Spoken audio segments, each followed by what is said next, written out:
Buenas tardes. Hoy vamos a platicar sobre el aparato genital del hombre. El aparato genital del hombre se encuentra formado por el testículo y una serie de conductos que van a estar destinados a transportar el esperma, llamados conducto deferente, vesícula seminal, conductos eyaculadores y la uretra en su porción urogenital. La uretra se encuentra rodeada por formaciones eréctiles de los cuerpos cavernosos y una serie de envolturas que lo cubren, formando así el órgano de la cópula llamado pene. Iniciaremos hablando sobre los testículos, los cuales son dos glándulas de secreción mixta. Su secreción externa es la encargada de producir espermatozoides, que, como ya conocemos, son necesarios para la fecundación. En cambio, su secreción interna va a producir hormona testosterona. Esta va a actuar sobre otros órganos del cuerpo, modificándolos para poder adquirir así los caracteres secundarios típicos del sexo masculino. Al inicio de su evolución, los testículos se encuentran situados a los lados de la columna vertebral, a la altura de los riñones. El cuerpo de Wolf se encarga de formar dos pliegues, uno diafragmático y otro inguinal, por los cuales descienden de la región lumbar al anillo inguinal a los 6 meses de vida intrauterina. Lo atraviesan y llegan al escroto a los 9 meses. Por lo tanto, en su desarrollo, el testículo atraviesa 3 regiones, la abdominal, la inguinal, para finalmente llegar a la escrotal. Los testículos se sitúan por debajo de la raíz del pene, entre los dos muslos y están dentro de las bolsas escrotales. Son de forma ovoide y de volumen variable, siendo este reducido en la infancia. Crecen en la adolescencia y llegan a medir 4.5 por 2 por 2.5 centímetros en el adulto, y tienen un peso alrededor de 20 gramos. El testículo posee dos caras, una interna y una externa. La interna se encuentra en relación con el tabique de las bolsas, y la externa con el epidídimo. Además, posee dos polos, el anterior, cubierto por la cabeza del epidídimo, y el posterior, que sirve como inserción para el ligamento escrotal. Hablaremos ahora sobre el epidídimo. Este es un órgano delgado que cubre la cara externa y el polo anterior del testículo. Presenta una extremidad anterior más abultada, denominada cabeza. También presenta una extremidad posterior más delgada, conocida como cola, ambas unidas por el cuerpo. El epidídimo mide alrededor de 5 centímetros de longitud. Refiriéndonos a su constitución anatómica, el testículo y el epidídimo están compuestos por una envoltura fibrosa llamada albuginia y también de tejido propio.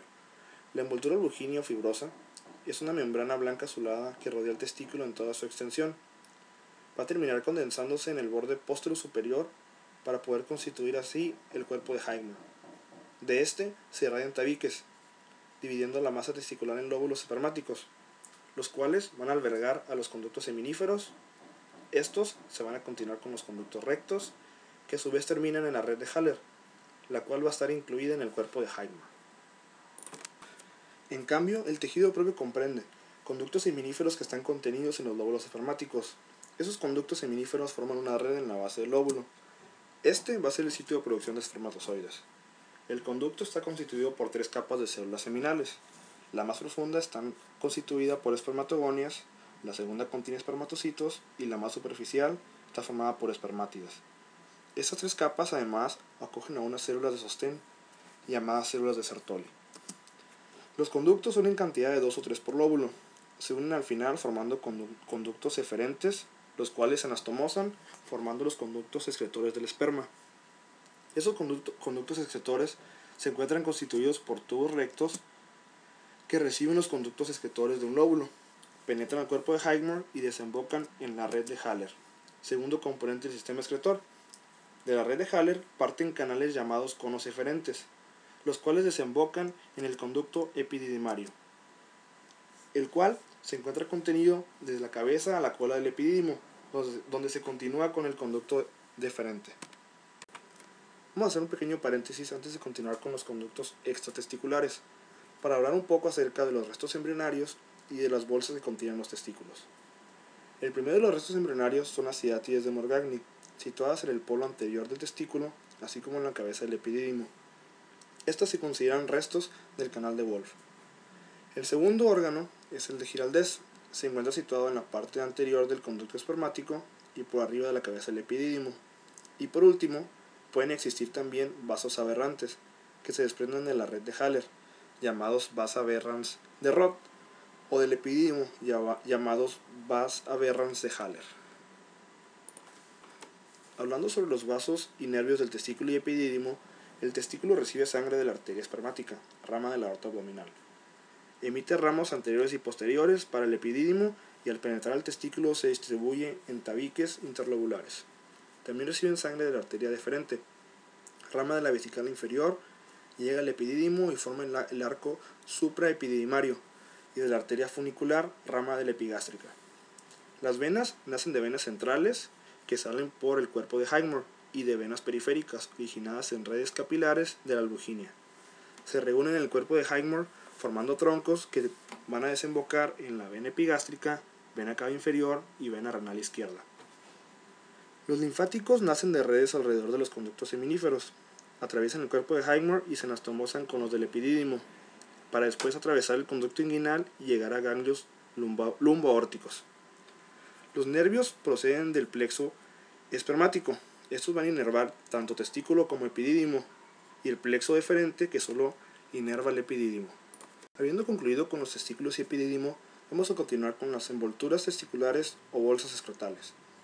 Van a estar divididas por un rafe medio que se continúa por atrás con el rafe perineal y por delante con el rafe del pene. Presenta un color más oscuro que el resto del cuerpo, además que presenta glándulas sudoríparas y sebáceas en abundancia. Está constituido por diversas capas de la pared abdominal que fueron rechazadas durante el descenso testicular. Estas capas de fuera adentro son piel, dartos, capa celular subcutánea, fascia espermática externa, cremaster, fascia espermática interna y túnica vaginal del testículo. Regresando con las vías espermáticas, el conducto epididimario se continúa con el conducto deferente, que une la cola del epidídimo con la vesícula seminal. Su longitud alcanza los 40 centímetros aproximadamente y en su recorrido se distinguen 4 porciones. La primera, la porción epididimaria, en la cual lo va a recorrer por arriba y por delante. La segunda es la porción funicular. En esta porción va a formar parte del cordón espermático. La porción va del cuerpo del epidídimo al orificio superficial del conducto inguinal. El cordón espermático está formado por el conducto deferente, arterias espermática, funicular y deferencial, plexos venoso anterior y posterior, nervios, linfáticos y ligamento de Cloquet. La tercera porción es la porción inguinal y comprende el conducto propiamente dicho. Y por último, la porción abdominopélvica, que inicia saliendo del conducto inguinal, avanza por delante los vasos ilíacos externos para caminar oblicuamente sobre la cara lateral de la vejiga.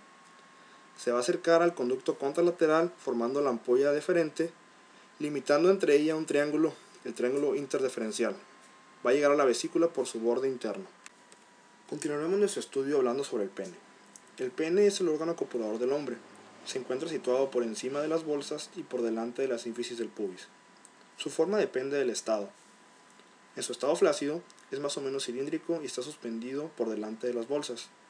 En su estado de erección aumenta de volumen y toma la forma de prisma triangular. Se dirige hacia arriba, casi en paralelo con la pared abdominal. Tiene una longitud de la sínfisis del pubis al borde libre de 12 centímetros en estado flácido y 15 en estado de erección. Para su estudio se divide en raíz, cuerpo y glande.